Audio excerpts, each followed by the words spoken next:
પંકજભાઈ, મારે એ જાણવું છે કે સ્થાનિક સ્વરાજ્ય 2026 ગુજરાતમાં ચૂંટણીના પરિણામો આવ્યા. આપની દ્રષ્ટિએ આપ એ ધાર્યા હતા એ પરિણામો આવ્યા છે કે કંઈક અપસેટ, યા તો પછી જે છે એ ધાર્યા કરતા વધારે પરિણામ? શું કઈ રીતે મૂલવો છો? ગુજરાતની અંદર સ્થાનિક સ્વરાજની ચૂંટણીમાં આખા ગુજરાતના પરિણામોનું વિશ્લેષણ કરીએ તો ખૂબ સારા પરિણામ આવ્યા છે ભારતીય જનતા પાર્ટીની દ્રષ્ટિએ. ધારણા સારી જ હતી અને પરિણામ પણ સારા જ આવ્યા છે.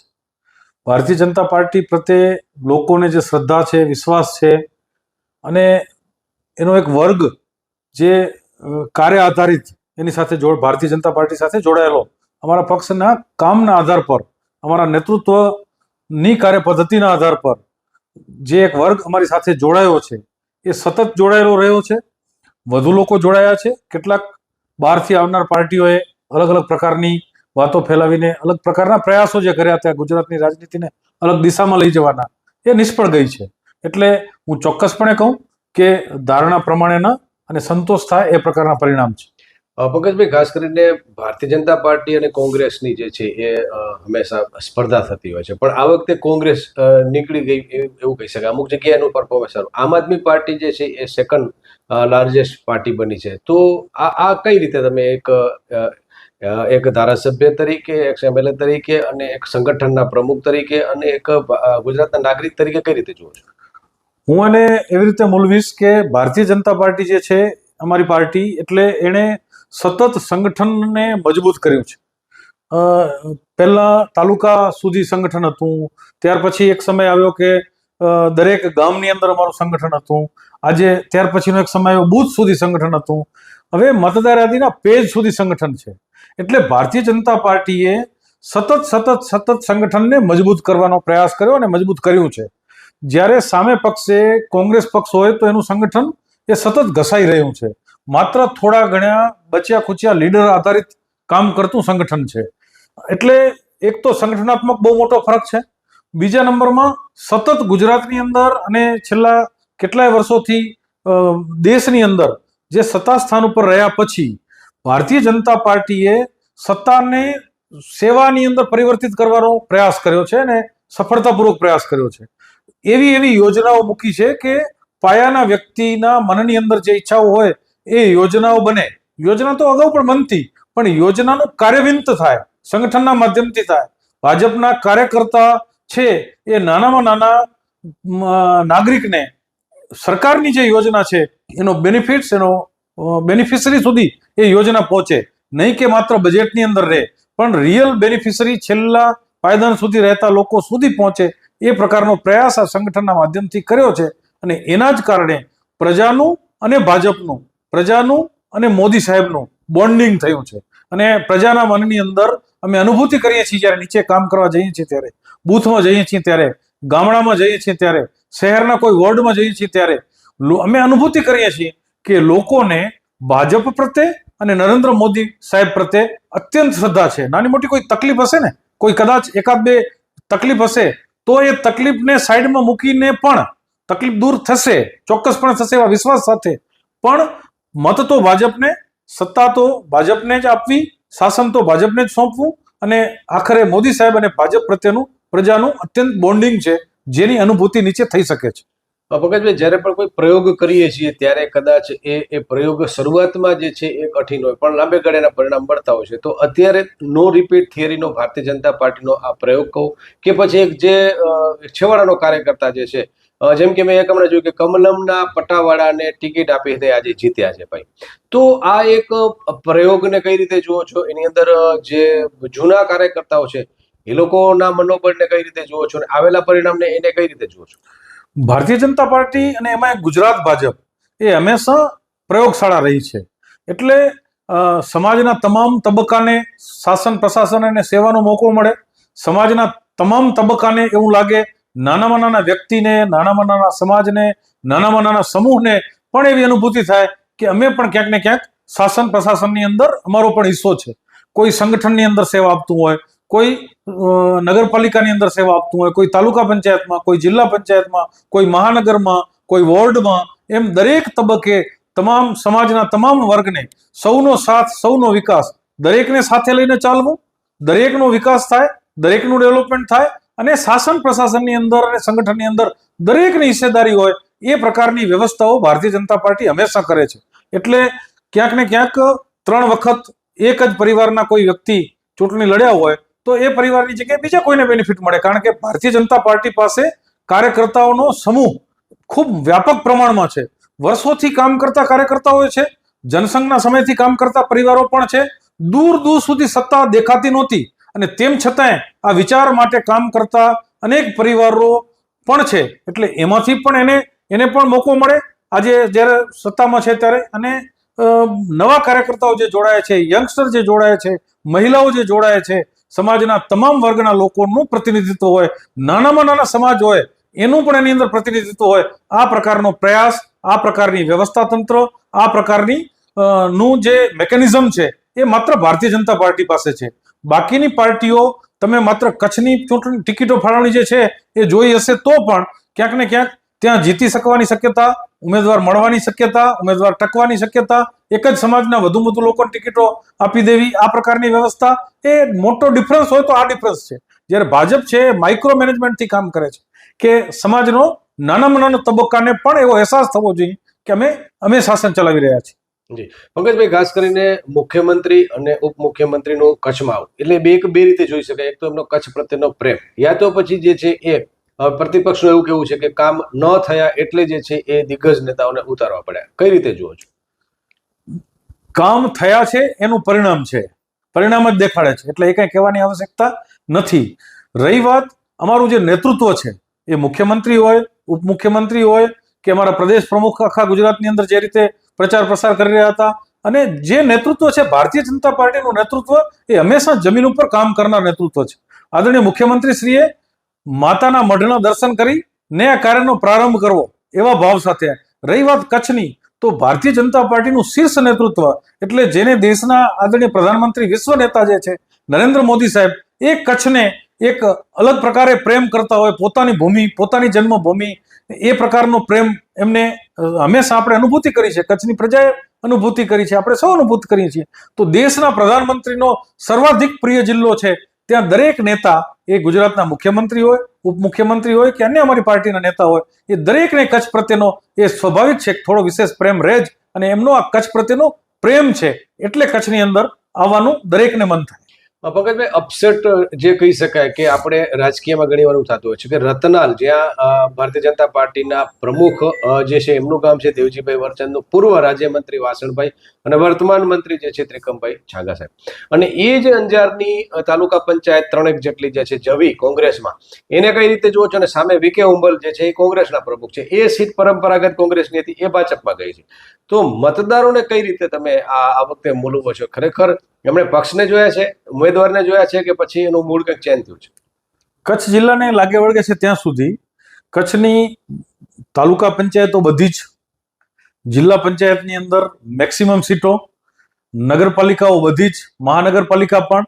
એટલે ભારતીય જનતા પાર્ટીએ છેલ્લા કેટલાય વર્ષોથી કચ્છની અંદર ધારાસભા અને લોકસભાની અંદર તો છે જ, પરંતુ સાથે સાથે પંચાયતી ક્ષેત્રની અંદર પણ કચ્છની પ્રજાએ હંમેશા ભારતીય જનતા પાર્ટી ઉપર વિશ્વાસ રાખ્યો છે.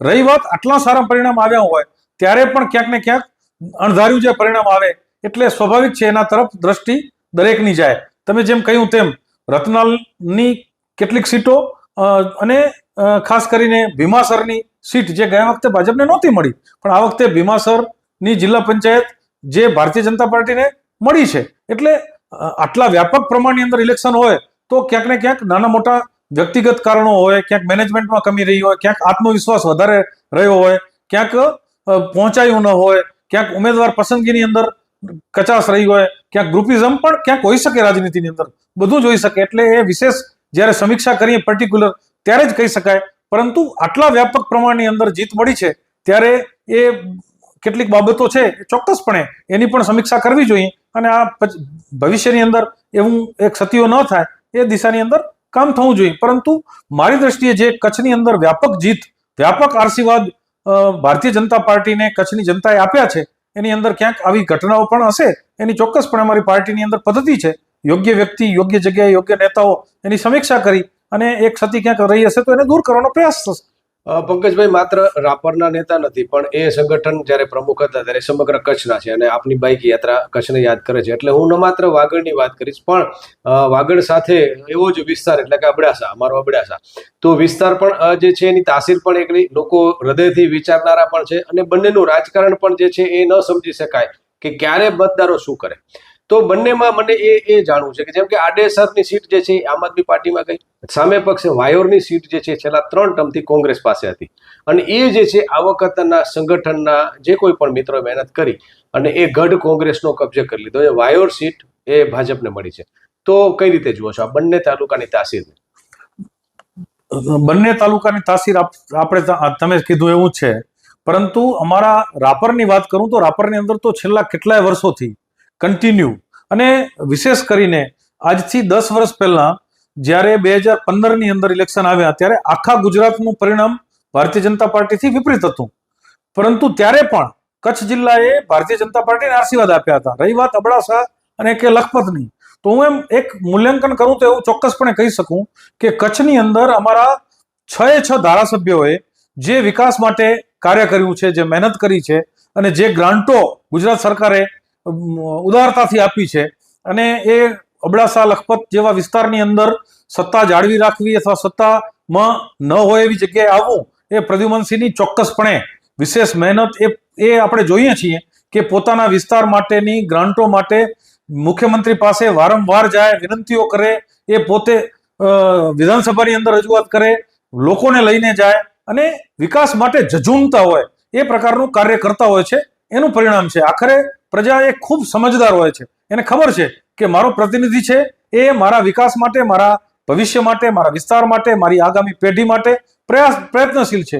એ જ રીતે કચ્છને એક બેનિફિટ વધારાનો એ થયો કે હમણાં મુખ્યમંત્રી જ્યારે પ્રધાનમંડળ નવું બદલ્યું ત્યારે આપણને એક મંત્રી પદ પણ મળ્યું, એટલે એના કારણે પણ આપણને એક બેનિફિટ મળ્યો. એ જ રીતે સંગઠનની અંદર પહેલા પણ મહામંત્રી પદ કચ્છ પાસે હતું, અને અત્યારે પણ મહામંત્રી તરીકે આપણને અનિરુદ્ધભાઈ મળ્યા. આ બધા પરિણામો જે છે, અને કચ્છના 6 ધારાસભ્યો એક થઈને સાથે મળીને કચ્છના જ્યારે મુખ્ય પ્રશ્નો હોય એ પ્રશ્નો માટે ત્યાં જાય, મુખ્યમંત્રી શ્રી પણ એને પોઝિટિવ સાથે જે માંગે તે આપે એ પ્રકારની વાત છે. કરોડો ખરબો રૂપિયા કેન્દ્ર સરકારે આપ્યા છે, કરોડો ખરબો રૂપિયા રાજ્ય સરકારે પણ આપ્યા છે. વિરોધ પક્ષ છે એ આટલો મોટો જિલ્લો છે, હિન્દુસ્તાનનો સૌથી મોટો જિલ્લો, ગમે ડેવલપમેન્ટ જે છે, વિકાસની પ્રક્રિયા છે, એ ગમે તેટલું કરીએ તો કંઈક ને કંઈક રહે, એટલે એનું કામ છે, અને એ કંઈક કરે છે કે અધુરાશ કાઢે છે એમાં કંઈ ખોટું પણ નથી, એનું કામ છે, એનું કર્તવ્ય છે. પરંતુ તમે રોડ રસ્તાની દ્રષ્ટિએ જુઓ, હાઈવેની દ્રષ્ટિએ જુઓ, કનેક્ટિવિટીની દ્રષ્ટિએ જુઓ, રેલવેની દ્રષ્ટિએ જુઓ, ખનીજની દ્રષ્ટિએ જુઓ, સોલારના પ્રોજેક્ટો જે પ્રકારે કચ્છની ધરતી ઉપર આવ્યા છે, એક્સપોર્ટ ઇમ્પોર્ટ 27% આ દેશનું કચ્છની ધરતી ઉપરથી થઈ રહ્યું છે. 2 પોર્ટ છે, 3જું પોર્ટ બની રહ્યું છે. વાગડની વાત કરું તો રાપરની અંદર એક હાઈવે ચિત્રોડથી પાલનપુરનો છે, બીજો હાઈવે ગડુલીથી સાંતલપુરનો છે. 2 હાઈવેને જોડતો કેન્દ્ર સરકારે હમણાં ચિત્રોડથી ધોરાવીરોનો હાઈવે મંજૂર કર્યો છે. આ બધા જ કારણો જે છે, માં નર્મદાનું પાણી આવ્યું છે, ખેતીના ક્ષેત્રમાં, સોલારના ક્ષેત્રમાં, વિન્ડના ક્ષેત્રમાં જે પ્રકારે વ્યાપક ડેવલપમેન્ટ થયું છે. એક સમય હતો કે ખાંડેતરા કચ્છના અંદર ખોદવા પડતા હતા, અને માણસોને વધુ રોજીરોટી કમાવા માટે કાઠિયાવાડ કે બીજા કોઈ પ્રદેશ ઉપર આધાર રાખવો પડતો હતો. કેટલાક લોકોને મુંબઈ જવું પડતું હતું, કેટલાક લોકોને બીજા પ્રદેશમાં કમાવા જવું પડતું હતું. આજે અન્ય રાજ્યના લોકો કચ્છમાં આવીને પોતાની રોજીરોટી મેળવી રહ્યા છે, અથવા તો પોતાનું ડેવલપમેન્ટ કરી રહ્યા છે. આ બધું વ્યાપક પ્રમાણની અંદર એ કચ્છની જનતા ખૂબ સમજદાર છે, એ જોવે છે. અને એટલે હું 2 દિવસથી રાપરની અંદર બૂથ ઉપર હતો. એક ઘટના હું કહીશ નામ લીધા વગર. આમાં એક કાર્યકર્તા મળ્યા, મને એમ કીધું કે અમારે ત્યાં આમ આદમી પાર્ટીનો ઉમેદવાર ઉભો છે, ગામના સંબંધે અમે પુરુષ વર્ગ તો એને વિચારતા હતા, પણ અમારા મહિલાઓએ સ્પષ્ટ કીધું કે તમારે જે કરવું એ કરજો, અમે ભાજપથી દૂર નથી જવાના. એટલે મહિલાઓના મનની અંદર, ગ્રામીણ ભારતના મહિલાઓના મનની અંદર મોદી સાહેબ, ભાજપ, મેં મોર્નિંગ શબ્દ વાપર્યો ને, આ ફરી ફરીને કહું છું, અનુભૂતિ થાય છે નીચે જઈએ છીએ ત્યારે કે બોન્ડિંગ જે થયું છે ભાજપનું, મોદી સાહેબનું, મહિલાઓનું, ગ્રામીણ ભારતનું, મતદારોનું, નાનામાં નાના સમાજનું, આ સામાન્ય ઘટના નથી. કોઈ એક રાજનેતા પ્રત્યે સતત આટલા બધા વર્ષો સુધી આટલો બધો શ્રદ્ધાનો ભાવ સાથે, કારણ કે એ વ્યક્તિ એવું જીવન પણ એવું જીવે છે. એ નરેન્દ્રભાઈએ કામ પણ એવું કર્યું છે. આખા દેશની અંદર નાના નાના વિષયો, એક મહિલાને ટોયલેટની સમસ્યા હોય એનો વિચાર કોઈ રાજનેતા આટલા વર્ષો સુધી કર્યો હતો? એક મહિલાને ચૂલો ફૂંકવા સમયે એને ગેસના બોટલની રિક્વાયરમેન્ટ હોય. સાહેબ, લોકો બધું જ સમજે છે. દુનિયાની અંદર, પાકિસ્તાનની અંદર આજે પેટ્રોલ ડીઝલના શું ભાવ છે, શું સ્થિતિ છે, એને એ જ બિલકુલ કાંઠા ઉપર હિન્દુસ્તાનની અંદર આખા વિશ્વની જે સ્થિતિ છે એની સામે પણ ₹1 ભાવ વધાર્યા વગર અવિરતપણે પેટ્રોલિયમ પેદાશો આપવામાં આવે છે, અવિરતપણે ગેસના બોટલો પણ આપવામાં આવે છે. લોકો બધું જ જોવે છે કે વિશ્વ નેતા છે. આજે એમને ખબર છે કે હોર્મુઝની અંદરથી બીજા દેશના જહાજોને અટકાવવામાં આવતા હોય અને એ જ હિન્દુસ્તાનના જહાજ એ કચ્છની ધરતી ઉપર જ 2 બંદર છે એટલે સ્વાભાવિક છે આપણી પાસે જ અહીંયા પેટ્રોલિયમ પેદાશ અને ગેસ આ બંને લઈને આવતા હોય. આ બધી જ નાની નાની બાબતો આજે સોશિયલ મીડિયાના કારણે, આપ જેવા મીડિયાઓના કારણે જાગૃતિ પણ આવી છે અને લોકો એને સમીક્ષા પણ કરે છે અને વ્યાપક સમજે પણ છે. અંતિમ પ્રશ્ન પંકજભાઈ, ખાસ કરીને સેમીફાઇનલ કહી શકાય 2027ની 2027 વિધાનસભા ગુજરાતની ચૂંટણી અને આ જે પરિણામ આવ્યા છે એને અનુલક્ષીને આપ શું ચિત્રણ જુઓ છો? એને અનુલક્ષીને બહુ ક્લિયર ચિત્રણ છે. કોંગ્રેસ ક્યાંય પિક્ચરમાં છે નહીં. કોંગ્રેસ સતત ને સતત ઘસાતી જાય છે. રહી વાત આમ આદમી પાર્ટી, તો આમ આદમી પાર્ટીનો ભ્રમ પણ ભાંગતો જાય છે. દિલ્હીની પ્રજાને જેમ ભ્રમ ભાંગ્યો છે એ જ પ્રકારે થોડા સમય પછી પંજાબની પ્રજાનો ભ્રમ ભાંગવાનો છે. કારણ કે મોટી વાતો, ખોટી વાતો, માત્ર ન થઈ શકે એ પ્રકારની વાતો, વિભાજનકારી વાતો અને લોકોને ભ્રમણાની અંદર નાખવા વાળી વાતો એ ગુજરાતની પ્રજા ક્યારેય સ્વીકારવાની નથી. અને એટલે આ પ્રકારે જે ફ્યુચર હું જોઉં છું એ પ્રકારનું ફ્યુચર છે કે વન સાઇડેડ આખા ગુજરાતની અંદર ભારતીય જનતા પાર્ટીના ને સત્તા સોંપવા માટે પ્રજા મન બનાવીને બેઠી છે. એની એકમાત્ર વિશ્વાસ અને શ્રદ્ધા હોય તો એ ભાજપ ઉપર છે. અને એટલે હું આનાથી પણ વધારે સારા પરિણામ આગામી સમયની અંદર આવે એ જોઉં છું. વિચારવાનું એ છે કે ભારતીય જનતા પાર્ટીએ વિચારવું પડશે અને એવી વ્યવસ્થા કરવી પડશે કે વધુ સારી રીતે હજી આપણે શાસન આપી. કારણ કે જ્યારે વિરોધ પક્ષ ન હોય ત્યારે જવાબદારી બેવડાય છે, ડબલ થતી હોય છે. અને ડબલ જવાબદારી ચોક્કસપણે ભાજપ પાસે એવું નેતૃત્વ છે, ભાજપ પાસે એવો વિચારસરણી છે, ભાજપ પાસે એવી યોજનાઓ છે કે ચોક્કસપણે પ્રજાને કોઈ જ કમી ન રહે એ પ્રકારની વ્યવસ્થાઓ આપી શકશે. જી, થોડોક આઉટ ઓફ સબ્જેક્ટ પૂછી લઉં, કારણ કે જે વિસ્તરણ થવાનું છે સાંસદોનું, અને આપણે એક રાજ્યસભાની સીટ પણ કચ્છને પંકજભાઈ મળી હતી અને આનંદ દાદા જે છે એનું પ્રતિનિધિત્વ છેલ્લું કર્યું. એ દિશાએ ફરી પાછું કામ થાય એ માટે કચ્છના પ્રતિનિધિ તરીકે આપ સૌ અગ્રણીઓ જે છે એ રજૂઆત કરો તો મને લાગે છે કે એક આ સોનામાં સુગંધ પડી શકે એમ છે. તો શું થઈ શકે? મારી દ્રષ્ટિએ શીર્ષ નેતૃત્વ જે છે દેશનું, ભાજપનું, એ કચ્છને સમજી શકે છે. એનાથી વધુ કદાચ કચ્છમાં આપણે રહેનાર પણ નથી સમજતા, એટલે નથી સમજી શકતા એવું હું માનું છું. કારણ કે એમણે કચ્છના રણને શોધ્યું છે. કચ્છનું વ્હાઇટ ડેઝર્ટથી પણ ઇકોનોમી ડેવલપ થઈ શકે એ નરેન્દ્રભાઈ મોદીનું સ્વપ્ન હતું, આપણી કોઈની માંગણી નહોતી. એ જ રીતે કચ્છના કેટલાય આયામ એવા છે કે આજે કચ્છના રણમાંથી, કચ્છના અખાતમાંથી મોટા જહાજ આવે અને કચ્છના રણમાંથી એક નહેર બની અને રાજસ્થાન સુધી જાય અને આર્ટિફિશિયલ ત્યાં પોર્ટ બની શકે, આ કલ્પના બીજા કોઈની નથી, આદરણીય નરેન્દ્ર મોદીની છે. તો નરેન્દ્રભાઈ કચ્છથી સતત જોડાયેલા છે અને કચ્છની આવશ્યકતા, કચ્છની રિક્વાયરમેન્ટ એ બધા જ વિષયો મને તો પૂર્ણ શ્રદ્ધા છે કે નરેન્દ્રભાઈ ચોક્કસપણે આ દિશાની અંદર યોગ્ય જ વિચારતા હશે અને કચ્છને યોગ્ય રીતે વધુ બેનિફિટ થાય એ પ્રકારનો જ વિચાર કરશે.